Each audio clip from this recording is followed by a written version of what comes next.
আমরা আলোচনা করব ডব্লিউবিএসিডিসিএল এ আপনার নতুন কানেকশন বা মিটার লোড এনহ্যান্সমেন্টের ক্ষেত্রে আপনার কোটেশন মানি কত হতে পারে।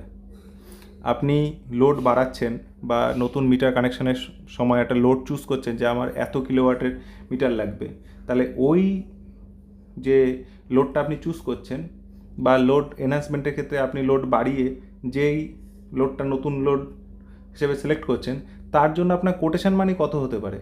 কারণ এটা সকলের একটা ডাউট থাকে, কোটেশন মানি আপনি আগে থেকে জানতে পারবেন না।